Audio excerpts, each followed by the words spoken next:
निर्जला एकादशी के दिन अन्न का त्याग बहुत जरूरी है। इस दिन किसी भी प्रकार का अनाज पूरी तरह से वर्जित है। इसमें फलाहार भी मान्य नहीं है। व्रत के दौरान मन को शांत और शुद्ध रखना चाहिए। किसी के प्रति बुरे विचार नहीं लाने चाहिए और तीखा बोलने से बचना चाहिए। दिन भर कम बोलना चाहिए और हो सके तो मौन रहना चाहिए। दिन में सोने से बचना चाहिए। इस व्रत में ब्रह्मचर्य का पालन करना चाहिए और शारीरिक इच्छाओं पर नियंत्रण रखना चाहिए। इस दिन भगवान विष्णु की पूजा अर्चना, भजन कीर्तन और कथा सुनना चाहिए। इसके साथ ही इस तिथि पर रात में जागरण करना भी शुभ माना जाता है। द्वादशी के दिन सूर्योदय के बाद व्रत का पारण किया जाता है, लेकिन पारण से पहले जरूरतमंदों को दान दक्षिणा देना और पूजा करना जरूरी होता है।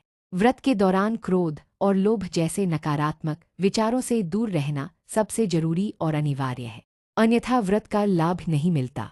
विधि पूर्वक व्रत करने का है। विधान: श्रद्धालु प्रातः काल सूर्योदय के समय स्नान के बाद विष्णु भगवान की पूजा अर्चना कर निर्जला एकादशी व्रत करने का संकल्प ले। साधक और श्रद्धालुओं के लिए यह आवश्यक है कि वह पवित्रीकरण के लिए आचमन किए गए जल के अतिरिक्त अगले दिन सूर्योदय तक जल की बिंदु तक ग्रहण न करें एवं अन्न व फलाहार का भी त्याग करें। इसके बाद अगले दिन द्वादशी तिथि में स्नान के बाद पुनः विष्णु पूजन कर किसी विप्र को जल से भरा कलश व यथोचित दक्षिणा करने के बाद ही अन्न जल ग्रहण कर पारण करें।